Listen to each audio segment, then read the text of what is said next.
ਮੁਨਾਫਿਕ ਬੰਦਾ ਉਸ ਸੱਪ ਵਰਗਾ ਹੀ ਹੁੰਦਾ ਮੀਆਂ ਬਲਾਲ, ਜਿਹਨੂੰ ਜੋਗੀ ਪਟੋਰੀ ਜੀ ਤੇ ਪਾਈ ਫਿਰਦਾ, ਪਰ ਜਦੋਂ ਵੀ ਉਹਦਾ ਦਾ ਫੱਬਦਾ ਨਾ ਉਹ ਡੰਗ ਮਾਰ ਦਿੰਦਾ।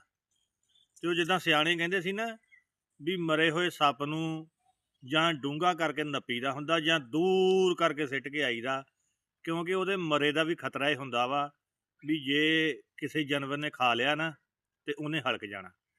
ਇਦਾਂ ਹੀ ਮੁਨਾਫਿਕ ਬੰਦੇ ਦਾ ਪਤਾ ਲੱਗ ਜੇ ਨਾ ਤੇ ਉਹਦੇ ਤੋਂ ਬਿਲਕੁਲ ਦੂਰ ਹੋ ਜੀਦਾ, ਕਿਉਂਕਿ ਉਹਦੇ ਕੋਲੋਂ ਚੰਗੇ ਦੀ ਉਮੀਦ ਨਹੀਂ ਰੱਖੀ ਦੀ।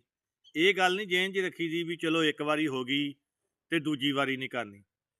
ਜਿਹੜਾ ਇੱਕ ਵਾਰੀ ਕਰਦਾ ਨਾ ਉਹ ਦੂਜੀ ਵਾਰੀ ਸ਼ੱਕ ਨਹੀਂ ਰਹਿਣ ਦਿੰਦਾ, ਫਿਰ ਉਹ ਡਬਲ ਕਰਦਾ। ਇਸੇ ਤੋਂ ਮੀਆਂ ਮੁਹੰਮਦ ਬਖਸ਼ ਨੇ ਕਿਹਾ ਸੀ ਨਾ ਵੀ ਦਾਨਿਸ਼ਮੰਦ ਨੂੰ ਸੱਪ ਨਹੀਂ ਲੜਦਾ, ਇੱਕ ਡੁੱਡੋਂ ਦੋ ਵਾਰੀ, ਮੁੜ ਮੁੜ ਧੋਖੇ ਖਾਣ ਮੁਹੰਮਦ, ਮੱਤ ਜਿਨ੍ਹਾਂ ਦੀ ਮਾਰੀ।